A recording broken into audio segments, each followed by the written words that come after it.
to Ego. That's Everybody's Got One. It's a podcast about opinions. My name is April Watts. I am your host. And today we have an amazing topic coming up with an amazing panel. I love everybody on this panel. They're all actually old friends, and we have one new friend. But before we get started, we have some fantastic segments on this show, and we never seem to get to the segments because the conversation is always so popping that we don't have time for the segments. So today we are going to kick off with one of our first segments. It's called Human Being of the Week. And the Human Being of the Week is Cicely Tyson. She was a groundbreaking and ceiling-shattering actress, model, and activist with Emmy, Tony, Peabody, and Presidential Medal of Freedom honors among the many that marked her illustrious 7-decade career. And on January 28th, at the age of 96, Cicely Tyson ascended into ancestry. But we honor her life today as our Ego Podcast Human Being of the Week. So listen, I know we honor the dead and we say, yeah, clap it up for Cicely, right? I know we honor the dead and we only say good things about people, but I have a Cicely Tyson story that is so funny, right? So a long time ago, maybe about 5-6 years ago, BET honored Cicely Tyson for BET Honors. And I was doing on-camera interviews on the red carpet. Everybody was there. Iman, she was amazing. Everybody was so nice. Garry O'Neal hosted, and I'm banging the interviews out. I'm like, bam, bam, bam. Everybody's going down the line. Everybody's fantastic. The person I was most excited about was Cicely Tyson. She's a legend, right? So Cicely gets in front of me, and she looks so regal. She always had, like, impeccable style. She looked amazing. And I'm asking my questions, you know. She was a groundbreaker in Black Hollywood. So I'm like, how does it feel to have broken so many barriers for African Americans in Hollywood? And I hit the mic to her. Cicely looked me up and she looked me down and she stared me right in my face. And you know how like older people have discolored pupils? And I'm looking and I'm like, is she putting the hex on me? Cicely was looking at me like everything. I was like, oh my God, right? She didn't answer the question. So I quickly moved to another question. And at the time, I think BET's slogan was Black Star Power. So I was like, what does Black Star Power mean to you? And I hit the mic to her. She stared at me and she did like this. Oh. And she turned her head. And I was like, okay, there you have it, the incredible Cicely Tyson. And she immediately went to the next person and gave them all the love in the world. And I was like, whatever, I don't know what it was about me, my energy, maybe it was my outfit, I don't know. But Cicely Tyson was not feeling your girl. You hear me? Even my cameraman was like, damn. But the way I looked at that was any journalist worth their weight in salt has had an interview where the interviewee was not feeling them and just carried all the hell out of them, right? So if I'm going to get dissed, let it be by the queen mother of Black Hollywood. So I take it as a compliment that I got dissed by Cicely Tyson. I ain't mad at her, even though I called her a mean old battle axe on Instagram and everybody went for me, right? But Cicely Tyson, job well done. Thank you for everything that you did for African Americans in Hollywood. Okay, without further ado, we are going to get on to today's topic. Today's topic, just in time for Valentine's Day, is love, lust, and compatibility. So whether you're booed up, whether you're single, or whether you got one of those situationships, make sure that you like, you share, and you subscribe to this, and because we need everybody to watch this. Now, let's get to the panelists. We have internet provocateur Bridge Harrison. What's up, Bridge? What up, folks, man? I go by Bridge. I talk my shit on the internet. Yes, you do. I also do fitness stuff. Follow me at Earn Your Saturday Fitness or Men Against Shirts. I also do some other stuff, man. You know? You're always naked on Instagram. You're always showing your man chest. Always. I am ascended. I am above that. But I do have an issue with shirts. Never wear them. They're bad, except for this one. Uppity Negro. Uppity Negro, yes. Except for that one. Get that, bcandapparel.com. All right, moving along to my friend Garry O'Neal. That's Garry with 2 R's. I got it wrong earlier. He made sure I got that right. Definitely. Motivational speaker. Tell everybody how they can reach you and take advantage of your services. What's up, everybody?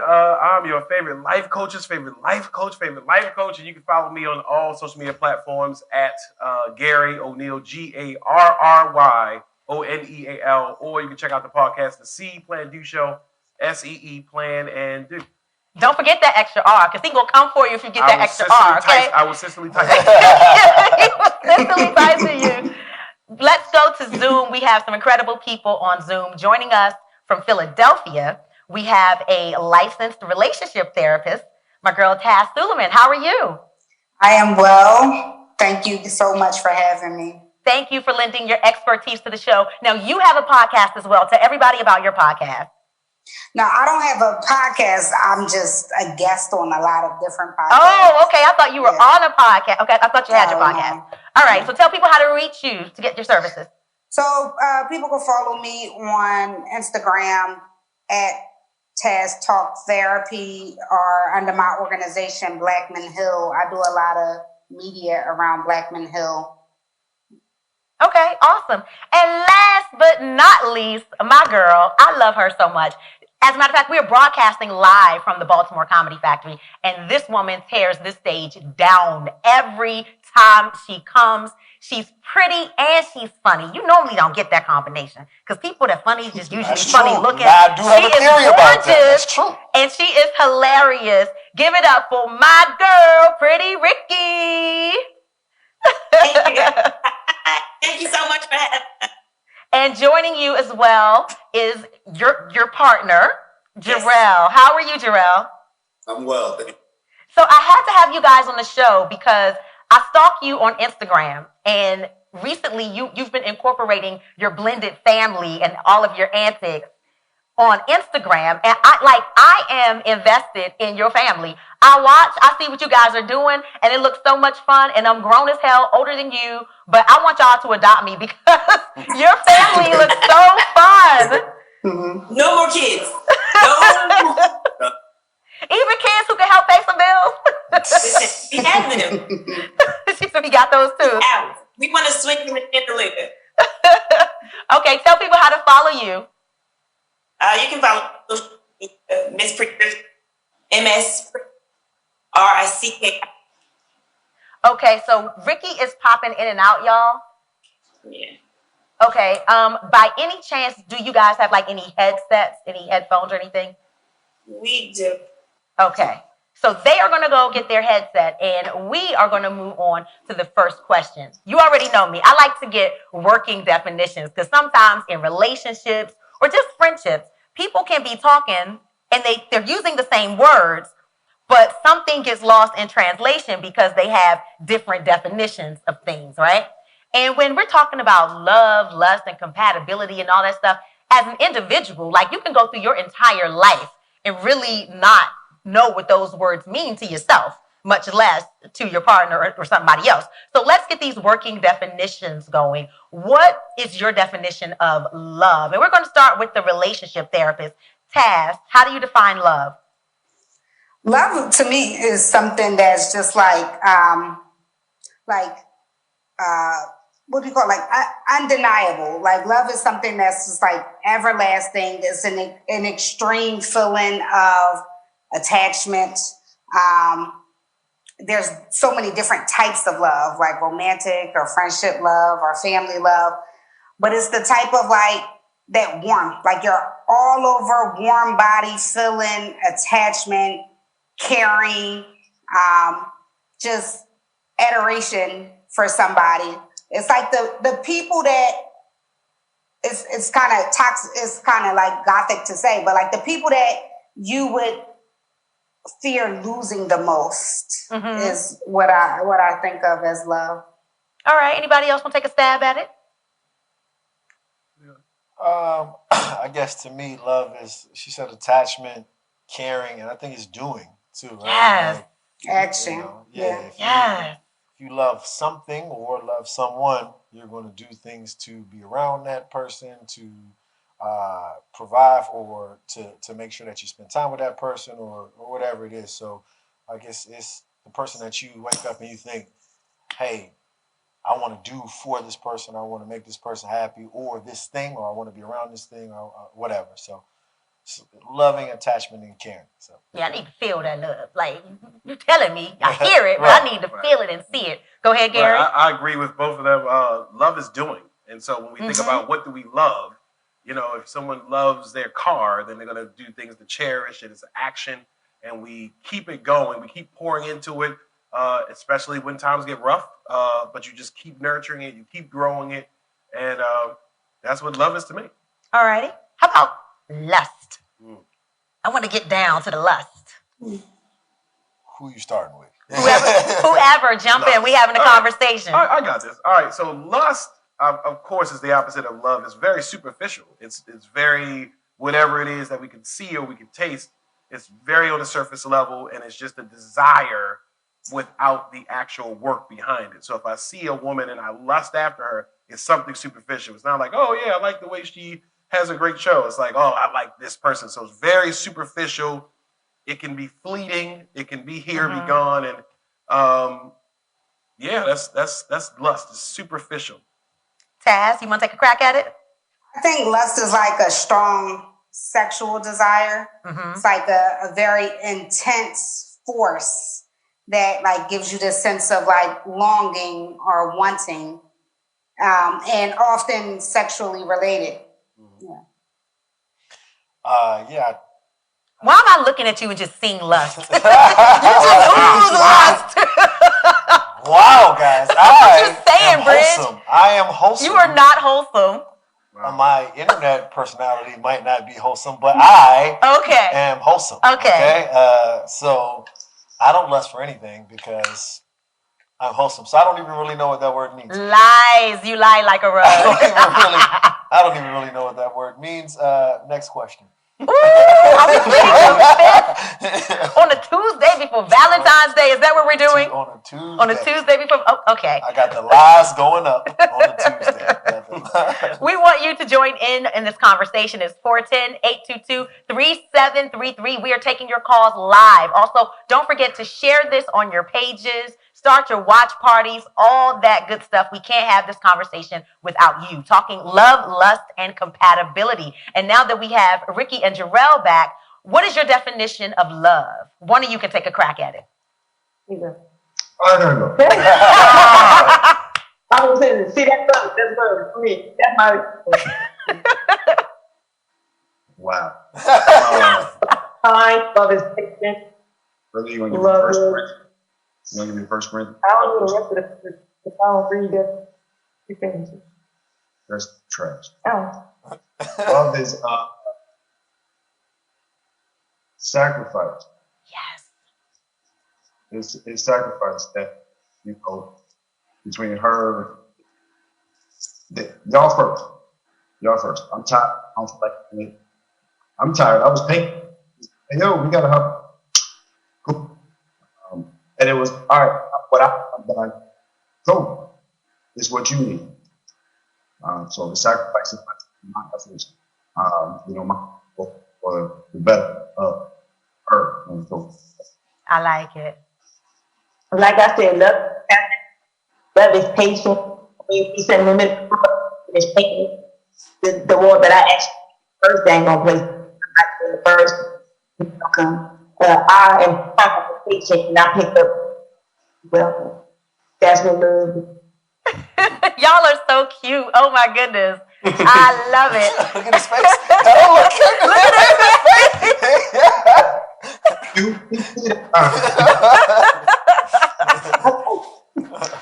I like your sweatshirt, by the way, too, Jarrell. Dope sweatshirt. Me too. I walked last year in Baltimore. Whose shirt is that? She worked it out. So. I think I got Yes. Last Valentine's Day. Thank you so much for the support. And again, that's bcandapparel.com. So let's go to lust. What is lust? We did lust. We talked about that with everybody else, but Ricki and Jarrell didn't get in on that. True. Get it on this lust. list. I heard the lady say you must sex after some things. I was like, is that true? Because like I lust after, I don't know. Lust after pizza. That's true. You can lust after food. I think I had I had some love. I have a little bit of hate. I had some lust. Okay,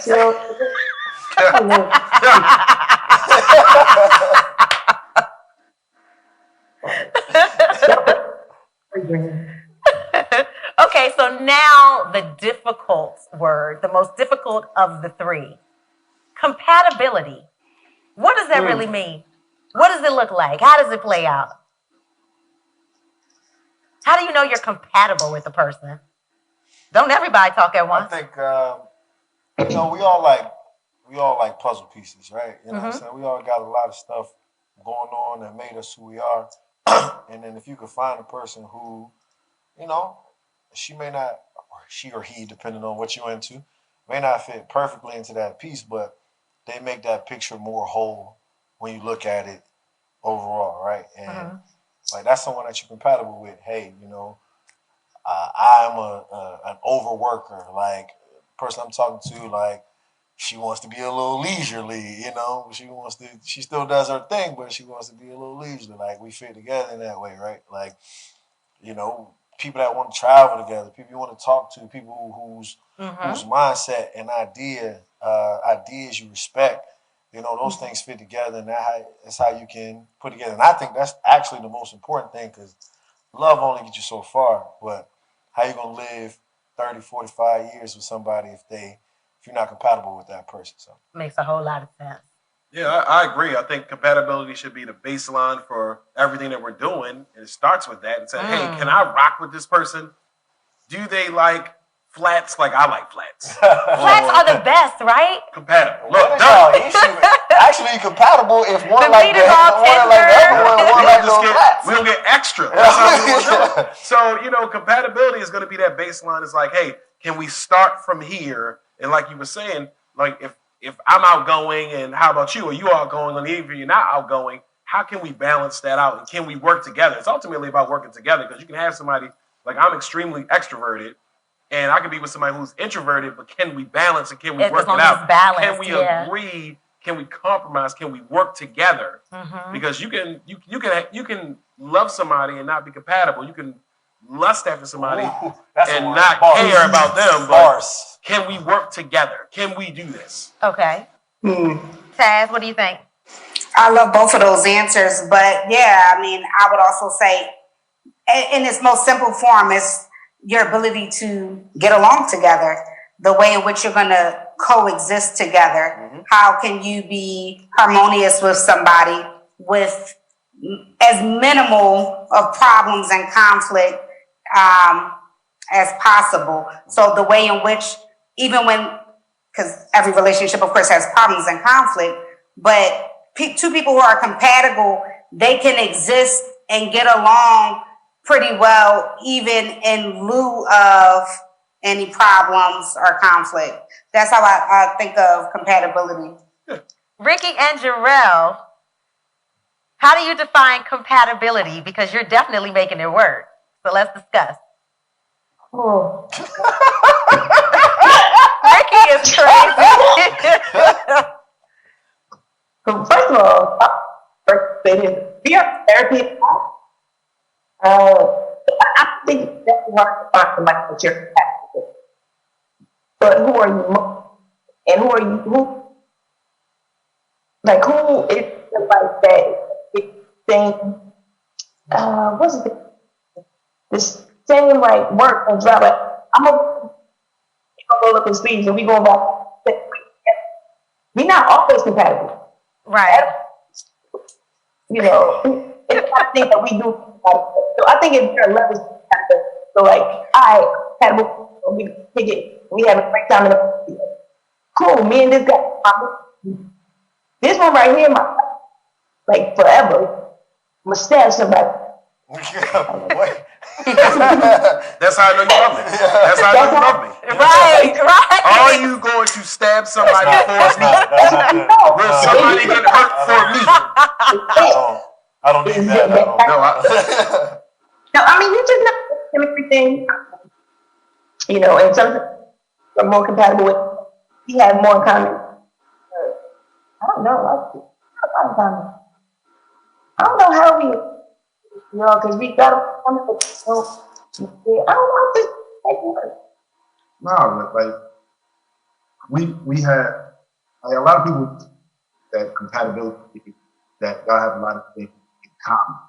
It's the same, but there is nobody that can have as much energy as she got, and they both live in the same house that all the time. Right. They don't kill each other. She got too much energy, but so well, I gotta be kind of chill. We're not compatible. Saying we're compatible because we have characteristics match.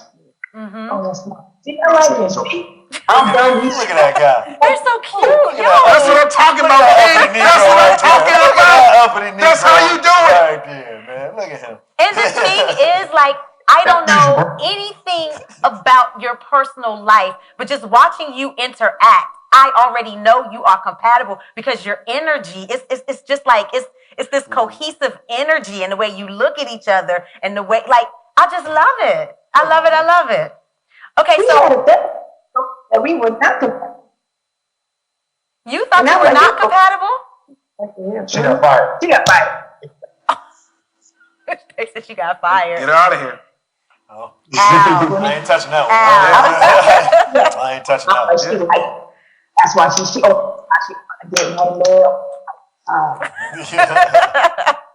Once again, you are watching Ego. Everybody's got one, the podcast about opinions. We are talking love, lust, and compatibility. You can call in at any time at 410-822-3733. You can leave your comments under whatever platform you're watching, YouTube or Facebook. We got you. All right. So you kind of like went to my next question when you said that compatibility comes first. I want to talk about the order of love, lust, and compatibility. It kind of makes sense to me that compatibility comes first because if that doesn't work, then nothing's going to work. But what about love and lust? Is it always lust at first sight, or is it possible to love a person first and then fall in lust with them?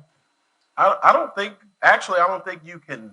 I think you can desire a person. I think that if you love a person, lust again is superficial. It's like, hey, okay, I lust after this person, I desire this person, but it's just really you fulfilling whatever you want from this person, as opposed to love. Now, of course, if you're with somebody and they look really good, you're like, look at the way you're wearing that, whatever it is you have on. But I don't think that lust will work in that because it's sort of a very selfish behavior. Lusting, because you don't think, oh, I lust after this person, I want to make that person better. You're lusting after this person, you're thinking about you. Right, you Right? are, But yeah. if you love somebody, you're thinking about them. And so I think that to answer your question, I think it's compatibility first, and then you can just grow into love. You can love somebody and make it work, but it has to be some type of working together. I'm thinking about, think about the Brooklyn Nets. The Brooklyn Nets have some really great guys on the team, but the first thing that people are saying is, will they be compatible? Will this work? And then, love should be able to sprinkle that compatibility for everybody to work out. But ultimately, lust is just lust. We can lust after something and never love it. So you put lust last. Lust is not in the equation of that. But if you can start off maybe lusting somebody or lusting something, and then you really get to know it, you're like, hey, I really like this. And okay, this might work because we're doing stuff. And then I love this person or love whatever this thing is. Okay. Anybody else? Like, have you ever lusted for a person first and then fallen in love, or work backwards? Like, did you ever have this person who you did not look at sexually whatsoever? You were not attracted to them in that way. They were your friend. They were your homie. And then one day you fell in love and then you fell in lust because it was just like, well, damn. I think that's Anybody? the lust part. That's the How lust does part. that work? Nope. Definitely. Nope. You gotta. I can't. Ain't no cap over here. I gotta look at you and desire you for you to have a chance for me to even want to think about whether we're compatible or whether or not I can love you or not. No. So you never smashed a friend who you never looked at like that at first? I've smashed a lot of. Thotty? Thotty B? That ain't. We can't go there. But like, you know what I'm saying? For me to consider, so there's two ways you can take the question that you asked. There's what you prioritize in your relationship, and then how do you even get into How a do you relationship? get into the So relationship? I got, How do you if we're function? talking about how do I get into the relationship, I gotta lust or desire you first Okay. before we even take any steps to do anything. Yeah, like, You're so emphatic about that, though. Anything. There is no, you got no shot of us being together if I look at you and say, that ain't it right there. That ain't it. I can't bring you around my folks. They gonna look at me like, what you doing, Playboy? And I'm gonna be like, I don't know, Playboy. That's so superficial. Oh, well, hey, whatever. It is what it is. So that's love. I gotta like you first. And then I think compatibility is the most important. Right. I think that, but it doesn't necessarily come first. Yeah, I think in the process. compatibility allows you in some, depends on what mindset you are. I've been in a relationship before where, a long relationship where she looked good and we had fun together, and then I ended up falling for her. First of all, I don't think you fall for somebody. You make decisions that allow you to open up yourself to be more vulnerable in this place of getting to where you love someone. Oh wow, we got bars. We got He bars. got deep on it, right? That's deep. The flex bones. Let's go, King. He took us under the bridge. So because I liked the way she looked and we had good times together, I allowed myself to fall for her or get into that relationship and be with her, and we were not compatible at all. And so the way I approach things now is, I gotta desire you. That's one. I gotta desire you. Let's not get that Let's not play those games. Gotta desire you, but after that, then we're gonna look at our compatibility level first, and that allows me to make the decisions of whether or not I'm going to allow myself to be vulnerable in the space and open to getting emotionally entangled. All right, so Ricki, you said that you kind of worked your way backwards into lust with Jarrell. Can you explain that? I know my crash was like that, and I was very interested. And I'm pretty sure we figured out same information. We went out on a date.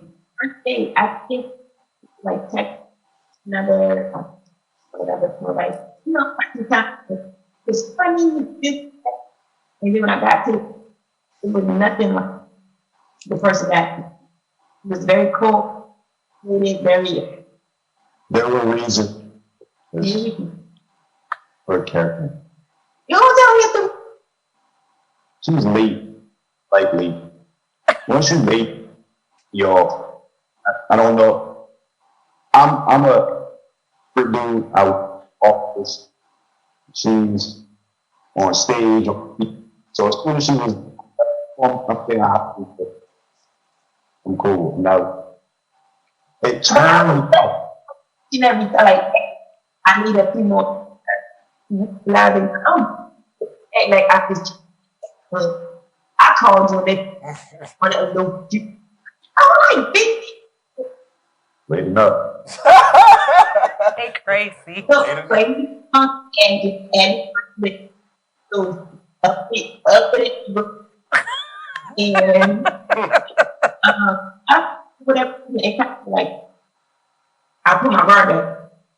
Like I had like 30 to think like oh you like yeah hang out with him. I'm hanging out I think I knew something. I was in there. He started with like talking to each other for like the time. And I forget what he did. He started paying. He started paying. And it started to be and I didn't feel like it was like I didn't feel like that friendship. And we were building it down with way to be. And so that's what that happened. Yeah, that's how. You're welcome. Thank you.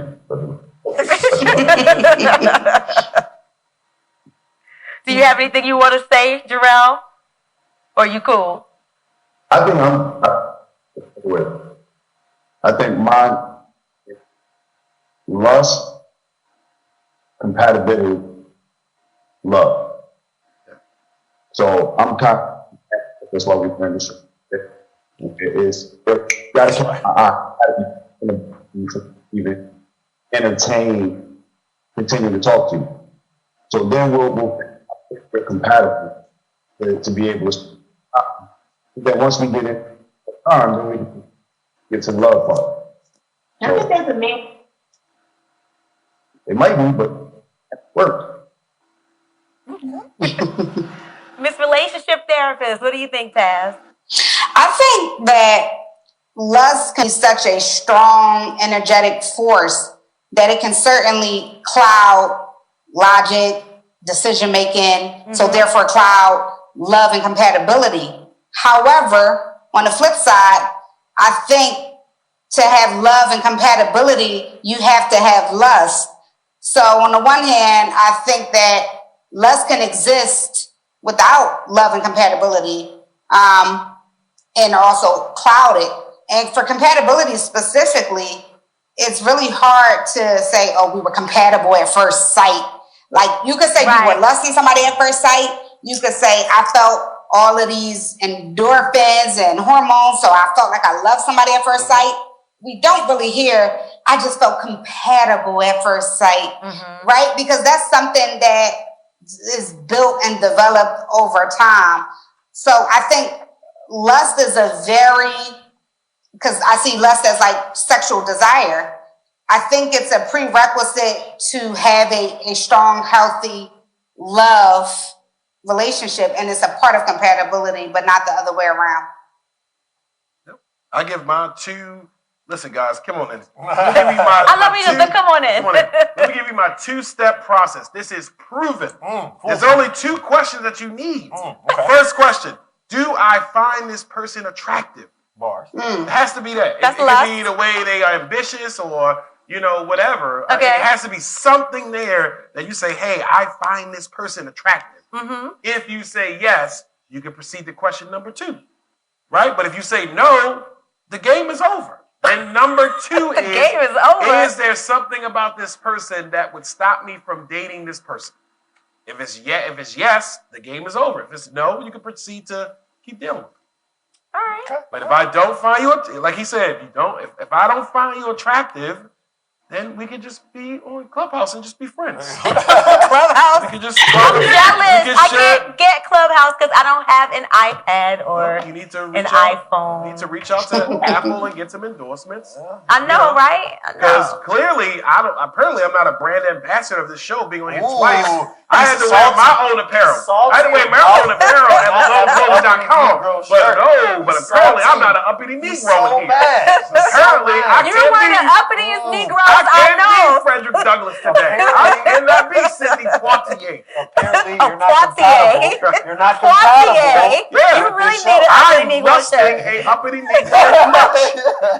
Well, since you're lusting uppity Negro merch, we do have to get you a shirt. And you can get your shirt at bcnapparel.com. Back to this love. How we do that. That's how we're compatible. Yes. We're compatible like that. Compatible, boom, see? But back to this love, lust, and compatibility conversation. I want to do a heat check. Oh. What do you do, or what would you do, or what have you done? Let's be honest here. What have you done when you found yourself in love with your partner, but lusting after somebody else? Don't everybody speak at once. I want some truth here. Wow.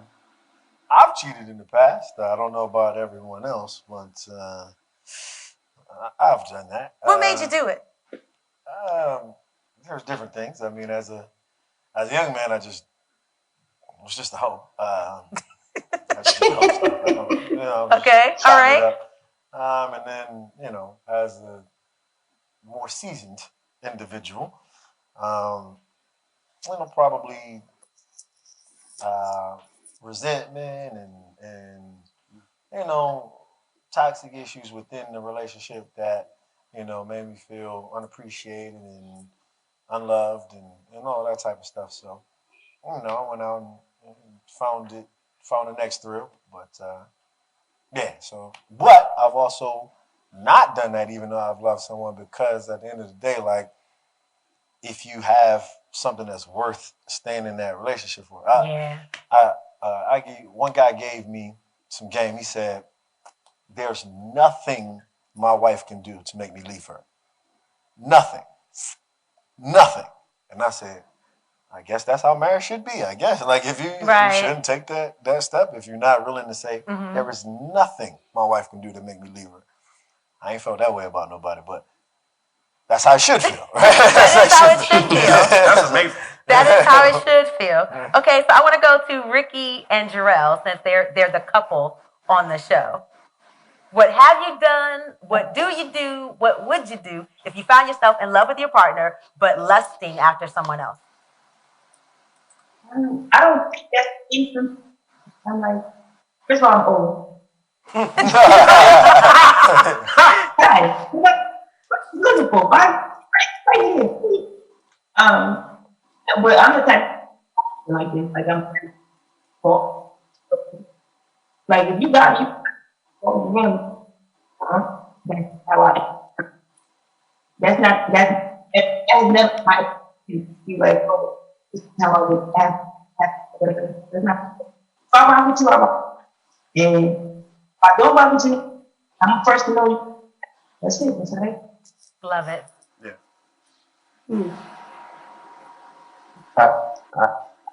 I've never cheated. Oh, wow. So you just gonna leave me out Yep, there? Okay. All right, okay. The third time to separate on this. I've never cheated. I leave. Like I'm very easy to be like, all right, that's not it for me. But we keep it going in this relationship. The way we get down is if we keep each other enough. I don't have time to this. Yes. Enough where I don't need to. I think we keep each other busy enough in the right way that the appetite is not. You silly, Ricki. You done drop. Oh, y'all keep yourself busy right now, huh? Okay, That excited. We make sure that the appetite for anything outside this isn't there. You know what I mean? If you eat Thanksgiving dinner and you eat until you full, you can go to the next house if you want to, and they're gonna have another spread on the table. But it's you ain't hungry. I'm full. Yep. I'm full, bro. That's so great. That's what my stuff. Yes, Ricki, yes. All right, Taz. Well, I've never cheated either. Oh, wow! I should have went last. I've never cheated on anybody in a relationship. But I was just thinking about this whole concept that you guys are talking about. Like, it takes me back to somebody said this in their definition about love, which I totally agree with, which is like love is an action, right? Like, because it's not just a state of feeling or being. It's something that you have to actively demonstrate something with, right? Like the sacrifice, the commitment. Yes. So there's these verbs that are involved with love. Now, lust, for example, doesn't necessarily mean you have to act, right? Lust is a state, again, it's a very strong, intense energy, a state of feeling or being. But I always tell my clients, like, emotional intelligence is the ability to feel an emotion, right, without having to act on it. Yes. So, like, we've also all felt anger and rage very strongly, right? Anger and rage is also an energy that comes over our body, and there's a strong, intense desire sometimes to hurt somebody. But right? you don't bust nobody aside the head. Exactly. And that's what I'm thinking of about lust. It's such a strong, energetic force that comes viscerally in your body, but the real act of, I guess, self-discipline or having mastery over self is the ability to, be aware of that you have a feeling, but to not have action on it. Whereas love, you have to do a lot of acting to continue to demonstrate it. Yeah. And last but not least, Mr. O'Neal. She killed that. Everybody did a great job. I'll say that I think that you can acknowledge if you have lust for something. Like how many times do we see on the silhouette challenge or all these different challenges, all these scantily clothed people? Just you can acknowledge it and say, "Wow, this person is very attractive." Yeah. But you don't have to act on it. You can just say, "Oh, how many people look like celebrities?" Or all these different things. It's okay to say, "I find this person attractive." But like everybody's saying, it's what you do after it. Like if I see somebody attractive, like, okay, this person's attractive, I can acknowledge it. I'm a person. I can find somebody attractive, but they're not better than the home cooking I got home. So Right. I'm not gonna feed into that. I can acknowledge that my sensory is like, okay, this person is hot. But that's it. Leave it there. Don't worry about it, and just it's okay. I think that sometimes we want to, if we find somebody desirable, or they're attractive to us, then there's something wrong. It's just you have eyes. Mm-hmm. This is a pre-Valentine's Day show, so we have to talk about Valentine's Day just a little bit. Mm-hmm. Got a couple questions around that topic. But how do you know, what are the telltale signs that you are a side chick or a side dude on Valentine's Day? Oh. Let's run them. Oh, so nobody gonna just You social might speak? be All right, come here, guys. What she say? I didn't hear you, Ricki. Say it again. I said you will learn on Valentine's Day. That's the tell something. You decide. That's what it is. Yeah. All right. Let me give it to you straight. If they making excuses on February the 10th about this week, just know you're not getting anything. If they're not available, if you're not being posted, if you're not being celebrated, if they are somehow their religion doesn't celebrate Valentine's It's a commercial Day, holiday. right? It's if they are not acknowledging that, if they're already planting the seeds early, like, hey guys, like it's a day of love. Some people don't celebrate like that, but just know that if it's not being celebrated with you like that, you might be on the side. Taz. Now, I don't know if the couple had already said this because I'm getting an echo, so I can't always hear everything they're saying. But the actual day, I think, is a big telltale sign of that. It's like if they're not available on Valentine's Day, but you're like, oh, I got to catch you on Monday or like Friday or Saturday to get your card. I think it also, another sign is like how much effort and thought and caring goes into whatever it is that you want to do for somebody. Because I think being on the side means you kind of also get like side ass stuff. Like, you know what I mean? Like you don't get like, you might not get the nicest restaurant, or you might not get the real sentimental gift. You might just get the basic generic card.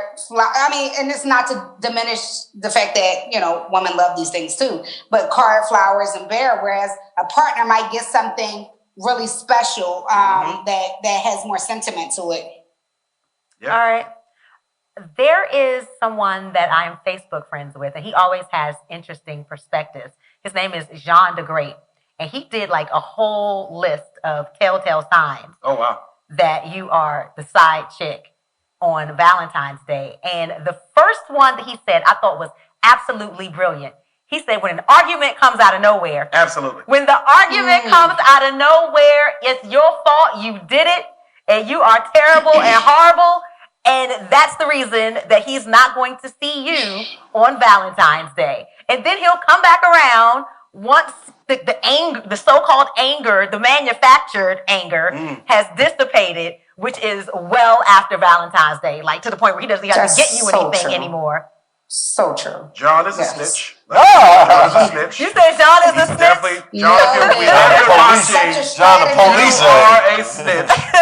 But he is absolutely right. He breaking back. Why is the printer out of toner?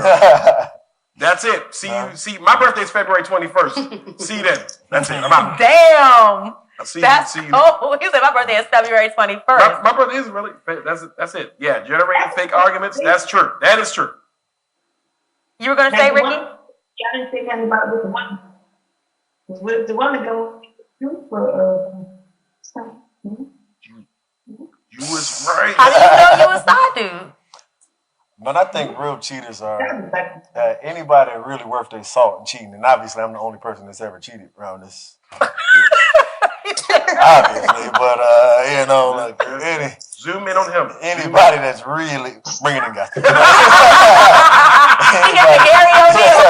That's how you do it. Talk to him. Anybody that's really done it, like you figured out where there's very little to no signs, right? Like if you really want to be, you know, it's nothing that, because some people just are not about celebrating that holiday, or they whatever the reason are. Like, and then some people are really about celebrating and they're trying to be slick, and there's some people that are just like they are actually are slick, right? And so there's some people that can set you up in a situation to make you feel great. Have you in this hotel room, and have somebody else in that hotel room, and running it back and forth. That's a lot of work. It is a lot of work, right? So you got to really be dedicated to that cheating. You got to be about that life. So I don't really think that there's any particular signs that that's you a can personality disorder. Yeah, Just like we were talking about off the air. Yeah, like That's a personality disorder. some people really got issues. Yeah. I know I got a homeboy who really got issues. Like he really need to address that with somebody. But, he needs therapy. He needs to talk to Taz. Tell him to call Taz up. He needs some real therapy. So we kind of touched on it a little bit, but I want to delve a little bit deeper into it. How do you manage when you're dating someone who doesn't celebrate holidays like that? Like they're not big on Valentine's Day for whatever reason. Maybe it's religious. Maybe they don't celebrate those commercialized holidays. They don't celebrate those pagan holidays. How do you manage that? Is that something that you should accept if it means something to you? Well, I think like you got to take the sum total of what that person is doing, right? If that person is holding you down every other day, right, and doing the things that are necessary to make sure that you're taken care of in multiple different ways on every other day, but they don't like Christmas for some reason, or they don't like Valentine's Day for some reason, like, give that person a break, man. That person, they might have, paid for this for you, or showed up to this thing for you, or did this thing for you on every other day in February, but on February 14, they didn't go and buy you whatever it is that you wanted, and you're going to jump down that person's throat. You want to get left, is what you're saying to me. Like, you want to get left. Like, you don't want to be in this relationship. So I think as all things in relationships, you got to look at the sum total. Balance it out. Yeah, see whether this person is compatible with you and whether you love this person for all these other reasons, and you let some of that stuff go. Has anybody on the panel dated somebody that didn't celebrate holidays like that? Well, I don't celebrate holidays like that. So I'm probably the person who other people have dated. Like, I don't celebrate Christmas. I don't celebrate Easter. Valentine's Day is just like, to me, a day. I feel like it's like a day of demonstrating. It's about love, but I'm definitely one of those people that's like, oh, yeah, I want to feel that every day as opposed to just this one special day. But I also think that for some people, it's different for everybody, but if it's something that you really value, right? Like, I don't think people should compromise on their values or their principles. I think you can compromise on practices, right? But not so much your deep embedded values or principles. So like, because I don't celebrate Christmas, for example, and for somebody else, they're like, oh, well, that's like, it's so important for me. It needs to look like this. It needs to be like this. I'm probably not going to be the right person for them, right? So sometimes you got to be, how important are the holidays to you? I think is important for you to know. Ricki and Jarrell? I agree with all of you guys said, and I was thinking too, like we're talking about, the person who is doing the most and showing up and like third or every other day. Now I'm like, oh, that's super. Then I don't have to buy you a Valentine's Day. I can buy my own Valentine's Day. Not get exactly what I want because I know I want to dishwasher. And Valentine's Day, maybe I'm getting dishwasher for Valentine's Day. And if you don't celebrate it, then that's okay. I'm gonna take all the great I was going on you and me anyway. Come on, Ricki. Look at his face. I don't. But you're not getting a dishwasher. Damn it! But to me, it's a conversation up top, right? It's really a conversation up top, going back to the compatibility part. You know what I mean? Because some of those holidays, for me at least personally, are religious holidays. You know, let's say Christmas for one. That's a religious holiday that I celebrate in the manner that I do because of my religion. Okay. So that's one of the compatibility conversations to go, all right, here is what I believe because I'm not gonna, that's one of the things like, you know, the therapist was saying that I'm not going to kind of bend on, you know, my religion and what my beliefs are is one thing I'm not going to bend on. So we're going to have this conversation, you know, kind of early on to understand if we are compatible, because I think that's one of the things that could be real bad, you know, at certain times where I have this expectation, you have a completely different expectation on something that really means something to me. And now we finally get there because, you know, January to December 23rd, we was cool. And now here comes Christmas and this one means something to me and the whole thing falls apart because we're so far off on our expectations. So Yeah. this conversation about compatibility. Gary? Yep, I agree with everybody. I think it just starts with a conversation. I've dealt with people that have not really made it a big deal to celebrate Valentine's Day, and I've dealt with people that it's a big deal, but that needs to happen very early. You know, not February 13th. They're going to bed early because they're expecting all these things to be popping up from under Valentine's the bed. Day outfit laid Right. out. How? Just waking up. What's going on? So I think that's just basic communication and just being able to say, you know, as therapists wonderfully put it, what are the expectations? What are we talking about here? And what are the principles that we're doing? So that way it's like, okay, this is a big deal for you. I get it. And then you can try to compromise or work together with it. But I think that it's just a conversation. If Valentine's Day or birthdays or whatever holiday is a big deal for you, then that should be relayed. Not just the other person's supposed to just know if you're good for it or not. It's just it's a conversation.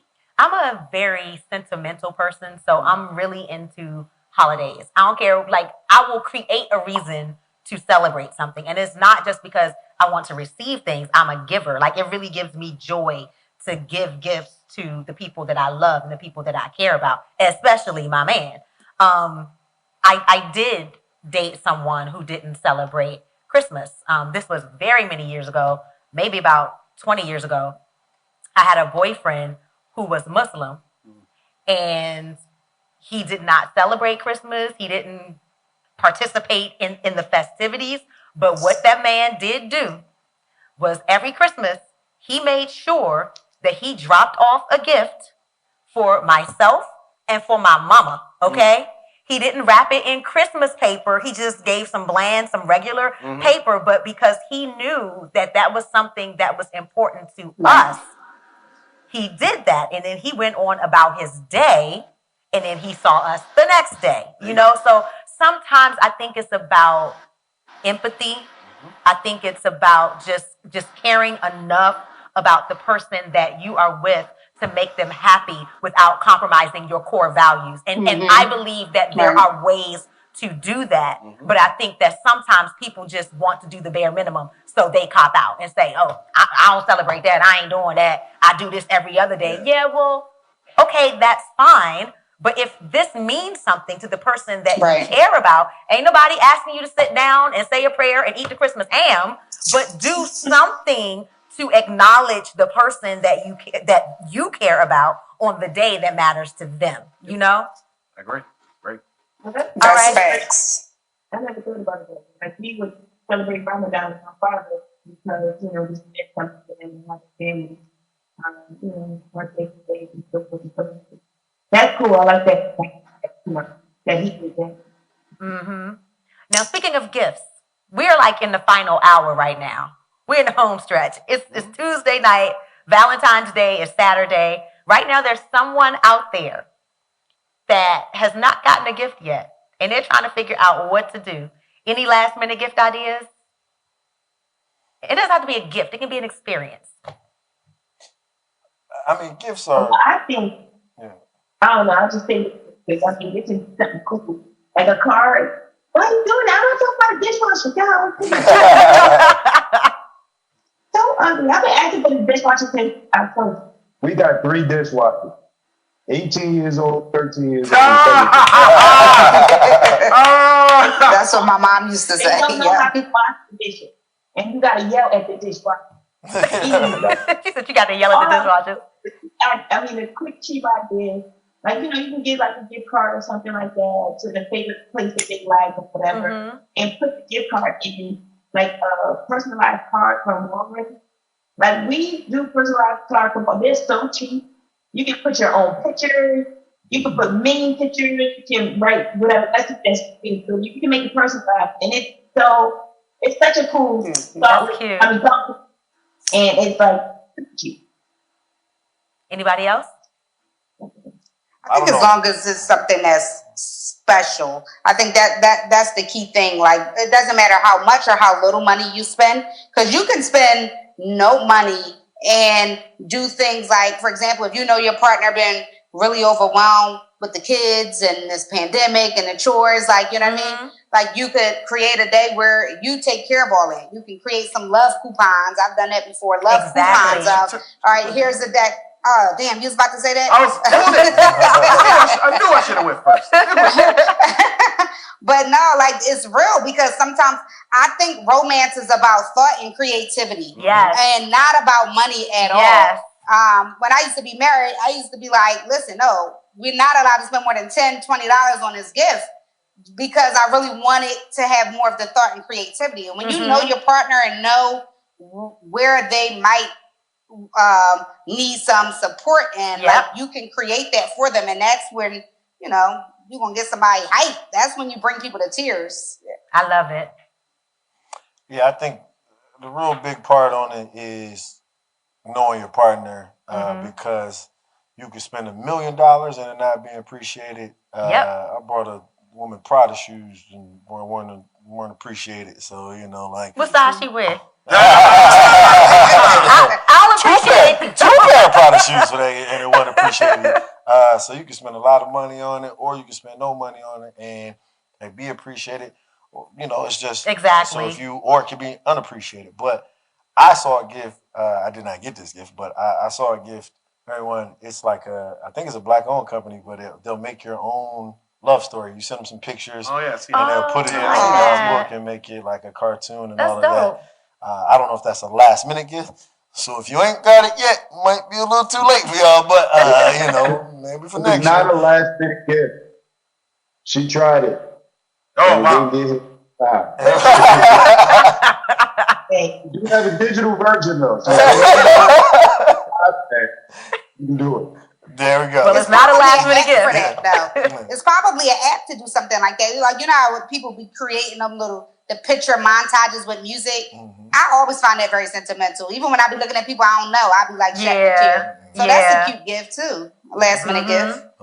Take all the pictures. Go steal all the pictures from their Facebook and Instagram and put a montage. Find y'all favorite little love song together and put it together. There you go. I like it. I think everybody just crushed it. Create an experience. Like, it does go back to knowing the person, and people are gonna know if it's like mailed it. Like you said, if you get all these pictures or you write a note on how you feel, when I give gifts like that, I'm going to make you cry. I want it to be sentimental. I want it to be special. I want you to say, hey, the first time I met you, here you go. The first time you met him, how did you feel? What did you think? All those things that make someone say, hey, this is an experience for me. Like, we all eat candy. We all like flowers or teddy bears or whatever. That stuff is common. But, like, what are you going to do that exceeds that? And those are those special moments. Do you have a special TV show you share, or a movie, or a song? Like you said, get that PowerPoint up. Put something together and just take a moment to say, how do I feel about this person, and how can I relate this? I get it. People don't have money. Like, everybody has money. It's not even always about the money. It's never about the money. Yeah. It's never about the money. So make an experience. Yeah, that's true. But just make it an experience for the person. Maybe it's breakfast. Like the therapist said, if you know that they need something, like a dishwasher that's working, go from there. I have a dishwasher. I'm not gonna lie, I have a dishwasher in my house, so I was like, yeah, she need that dishwasher, bro. She need it. Bro, he sold you out. That wasn't me, bro. I ain't touched that one. I ain't touched that one. Apparently I'm not a bro. So turn my back on him. So guys, make an experience for the person. It could be food. It could be just all right, Derek Jackson. Right. He called you Derek Jackson, yo. I hate you, Derek Jackson. It's on site, Derek. I do not. Did you like say him. on site though? I do not like him because he tries to cap so hard and then be trying to sell merch. Like, just be real. Oh, if he didn't wake you up to 1,000 balloons and real bears, not even stuff. He's a real bear. And clearly he doesn't love you. You need to be loved by somebody who loves you. Shut up.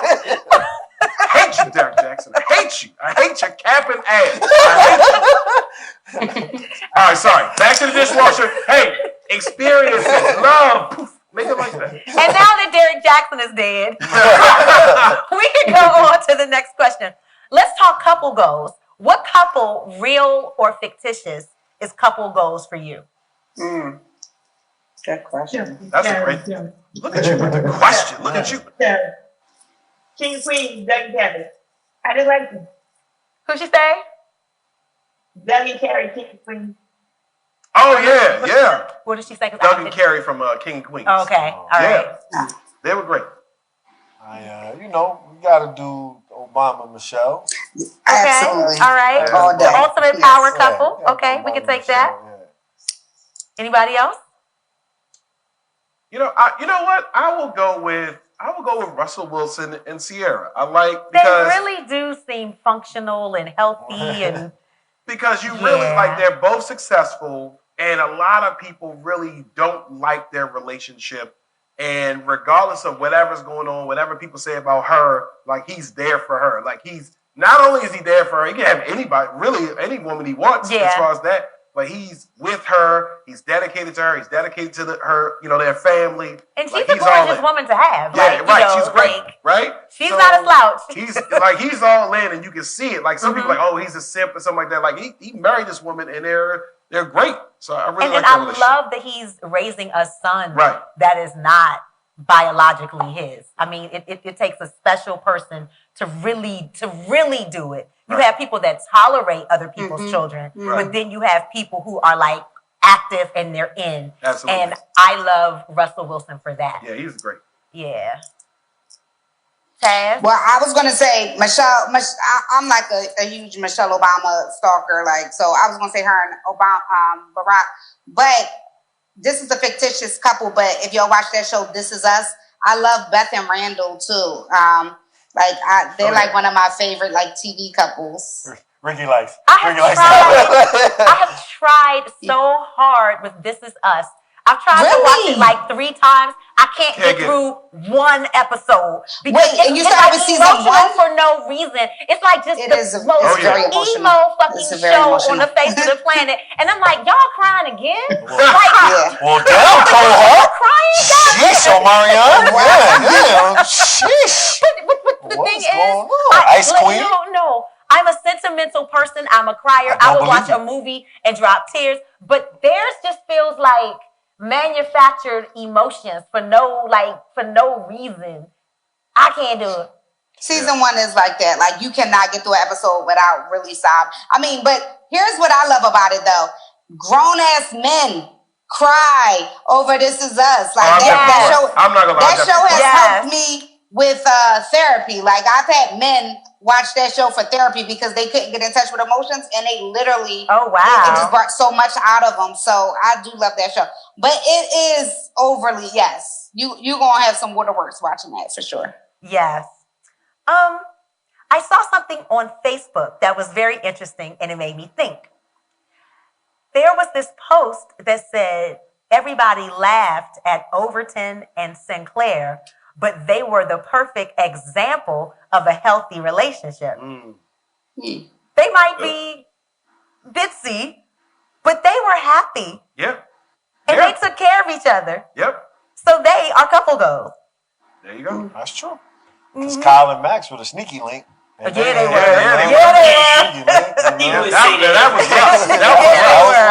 That was lust. Regine was capping all the time, so she couldn't find nobody. Yeah. And then Queen Latifah had to Scooter, what was his name? Scooter or something? What was his name? Scooter. Yeah. Scooter. So, and she couldn't get over him. So, the only functional couple on the joint was. Yeah, Overton and They St. Clair. were compatible. Yeah, They were compatible. They There were you go. compatible.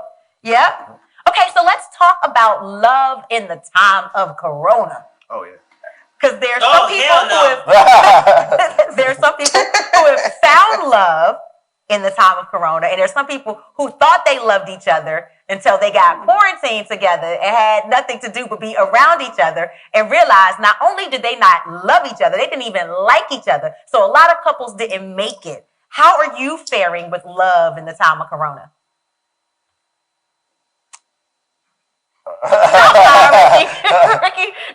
Ricki.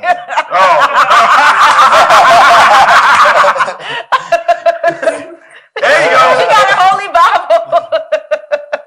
Who? Y'all? Talk to them. Tell them. All right, so talk to them, tell them. We committed to therapy every week, starting in the middle of quarantine. Okay. I like it. So, like, it was stuff that I think we knew about each other. Like, I knew she was crazy. I knew she had hella energy that at some point would. Annoy you. She said it, not me. Shut up. So I knew all this stuff, but then quarantine, and we actually moved in together during the quarantine. Oh, wow. So prior to quarantine, we weren't living together. During the quarantine, we moved in, everything merged. Us, the kids, one of the kids decided they needed another dog on top of the one that we already had when everybody moved in. So, yeah, it got crazy. And twice or 3 times. But We said we done. oh, 3 times. It was 3 times during the quarantine. We was like, nah, this is it. We done. We over. Y'all packed my stuff. I was out 3 times. Yeah. But then, kind of midway through, we picked up one therapist. That's the therapist that was like, I don't know if you guys are compatible, and she got fired. Right. Oh, And then Wow. we had another one. Who says that, though? The one that we have What now. She is awesome. The one that we have now, Mm. we really committed to it. So how we get through it, how we got through, at least thus far, quarantine was therapy, prayer, and space. I love it. Like we created found space. spaces in this house. So I've been in this house for 7 years. I've never seen the floor in my basement Wow. before this. We have a detached garage here. Again, I've been here 7 years, and I never used it. I put the lawnmower in, put the lawnmower out, put the snowblower in, put the snowblower out. The kids, the bikes, y'all figure it out. I now have a man cave out in the garage. There's an office downstairs. So that third piece was finding creative ways, even though we can't go outside, to get some space. Right. And that was probably the most difficult part, was finding some space, finding your own time and space, although we're in COVID and everybody's stuck on top of each other all the Oh time. my God. It was like you still breathing every day here. I'm so proud of us. Ain't nobody chopped up in the backyard. I don't know who was going to be chopped up, him or me. I don't know. We made out. You must look right. Oh,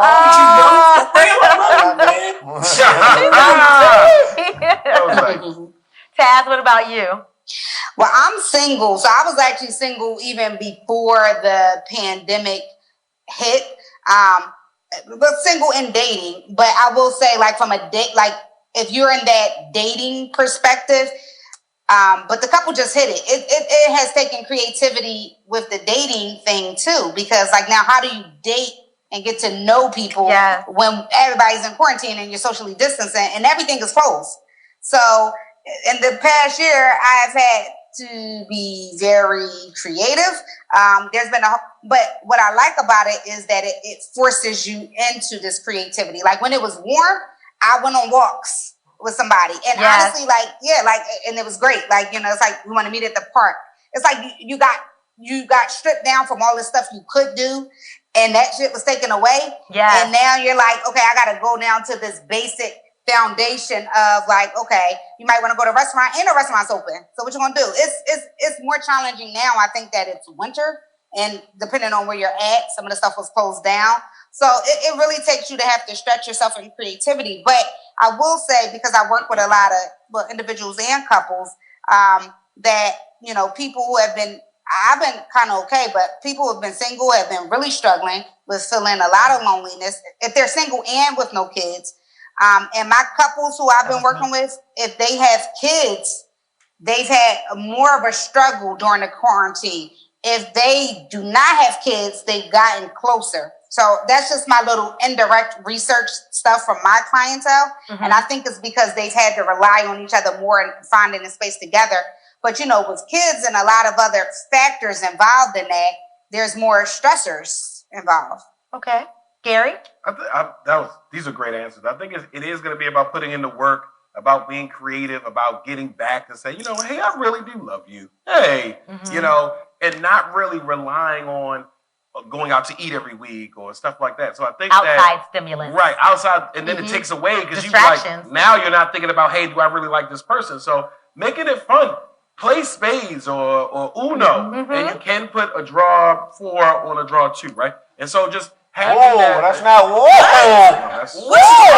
If I hit, we'll talk about that. We'll talk about that. That's a whole other talk show. Right, that's a whole other podcast. But making it creative and fun, even if you say, we about to binge watch Star Wars or, making it fun. Making it fun, yeah. And also, I love that they said they took therapy because some people, we just think, we're just gonna just grin and bear it. And I'm a proponent of therapy. I'm a big proponent of therapy. Go, make it work, and it goes back to, hey, are we lusting or what are we doing here? Are we willing to put in the work to make this happen? So I love all these answers. They were great.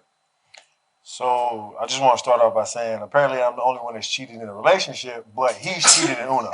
He's cheated in Uno. Yes. Why would you put? That's why he don't have no shirt. That's not. Yeah, that's why you don't have no shirt. It's not okay, bro. You pile up. That's how you pile up. You hit me with a draw 2. I can hit you with a draw 4. Not with a draw. You can't put it. You can't anyway. You're gonna be Uno in a relationship playing like that. Uno out. Uno. My boo, we play the same way. Uno, what's up? That's compatibility. And in spades.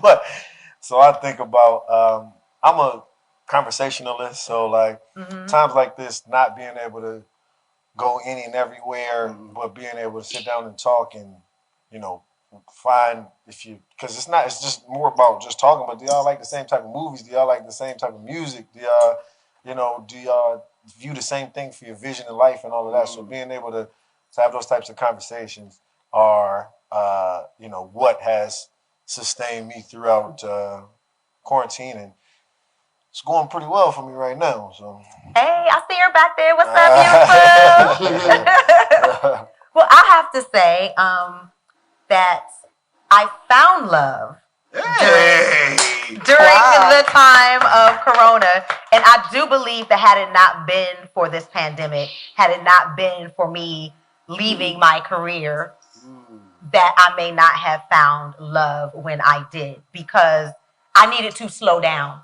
I needed to slow down, to sit still, to reconnect with myself, to rediscover and discover new things about myself. Like, people always was like, oh, you have this amazing life and you're going here and you're around these celebrities. And yeah, but when I sat down, it was just like, what do I like to do outside of work-related things? What do I like to do that's not entertainment? What do I like? And I discovered, like, I used to think I hated cooking. I fucking love it. I'll be cooking up some stuff in the kitchen.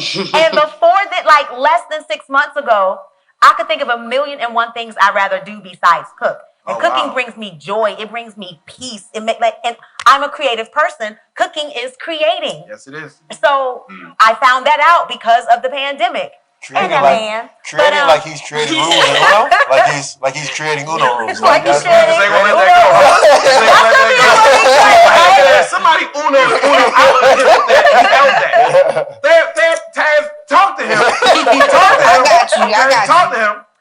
I He's gonna call me discovered after the that show. I like to hike. Oh wow. I Hiking is didn't dope. know Hiking that is I dope, like man. hiking. Like hiking is my shit. Yeah. It's so therapeutic. You know what I'm saying? Yeah. And I slowed down and took the time to really get to know someone to fall in love. Wow. And I am very happy about that.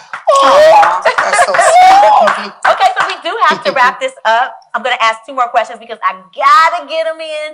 But can we please give some condensed All right. answers there, right?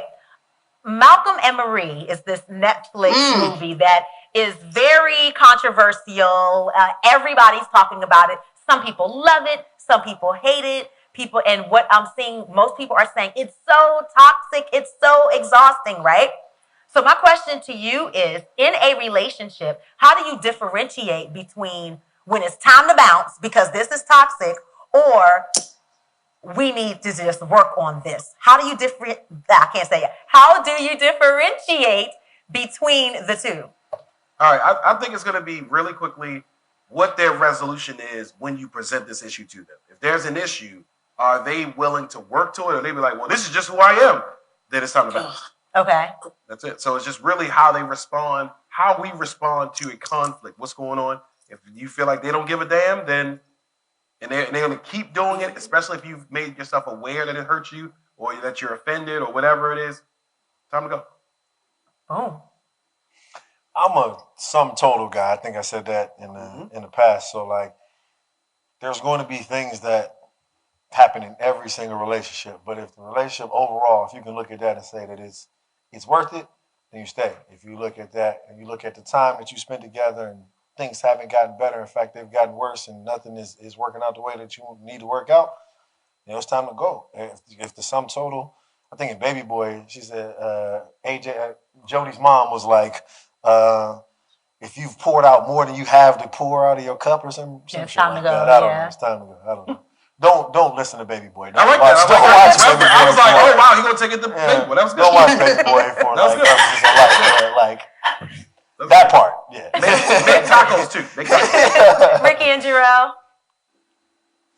He answered, draw 2, draw 4. Answered it. Draw 2, draw 4. That's your new nickname, Gary. Thanks. Gary with 2 R's. He was reading about serial killers. Cut a mic off. All right, Taz. My most condensed answer, there's a book that frames it for me. Your relationship is either it's too good to leave or too bad to stay. Oh, If wow. you frame it in that way, but it can't be both, right? So if you frame it in that way, and there's a book by that same title, I can't think of the author, but and it makes you go through these kind of exercises to really formulate what that means. So you got to figure out which category is it in. If it's That's too good to leave, then it's something to still work on. But I'll also say this, and I always say this: don't leave or stay anything without doing the work. If you decide that you're going to leave, you need to do the work, because you're only going to take all that stuff with you into the next one, right? If you decide you want to stay, you got to do the work too. But that Malcolm and Marie, oh my God, I'm so glad I saw it when you mentioned it. But that was so powerful. It was. It I felt like That's a bar right It there. was a masterpiece. that night before all of that, that was work. No. That was some work. That was some powerful work that they were doing, even though it was harsh and hard and toxic at times. Yes.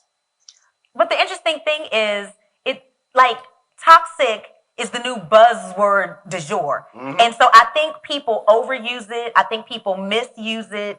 And people who don't want to do the work will call something toxic. It's a toxic relationship. Well, guess what? Every individual, I don't care. You can be a fucking yoga instructor, okay? You can be a shaman. You can be a pastor. Every individual on the face of the planet, no matter how positive you are, has some toxic traits. Absolutely. Every relationship, no matter how great it is, has some toxicity at some point in time because relationships have ebb and flow and all that stuff, right? Yeah. So when something is taking place that you don't like, you don't call it toxic and just bounce if it's not against your core values. You do the fucking work. And I feel like people are lazy nowadays. Like people would just rather leave because they want something to just fit. People would rather leave because they want something easy. And it's like, okay, you're looking at all these other couples, and the couples who make it look the easiest do the most work. Come on. Yep. Bars. True. You in the bars, yo. That was great. Okay, and the last question, I really want to end on an upswing. What does a happy, healthy relationship look like to you? Us. I think so. It really does. That's Valentine's Day right there. Valentine's Day coming up. I see you playing. Yeah. Bars. Somebody gonna get something out of it. Taz? I'm thinking of this like relationship visual, but in there is like, it looks like trust, respect, safety, commitment, intimacy. So I kind of think of like these buzzwords, like these 5 areas, like you want them to be thriving areas. You want those to be areas in your relationship that exist. Awesome. Gary with the 2 R's, draw 2, draw 4. Absolutely. Double R. I think it's working together, being committed, trusting each other, open communication, and having fun. I like. My word is always functioning. So, like, functioning encompasses, in my mind, everything that Taz said, and you're getting the things that you want. Like, if we're together, we need to be getting better. Yeah. As a unit. If we're still in the same place that we were 5 years ago, we weren't functioning. Our relationship was not functioning. So, like, if we're getting better together and getting better individually, we are functioning the way we're supposed to function, and our relationship is functioning the way it's supposed to function. So, functioning.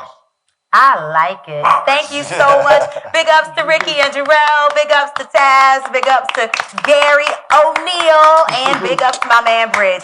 Big ups to you too, man. Whatever your situation is, whether you're single, whether you are booed up, or whether you're in a situationship, happy Valentine's Day. And the most important love is self-love, because it all starts with self. Absolutely. I love you. I'll see you next week, next Tuesday at 9 o'clock. God bless you. Good night. Hey.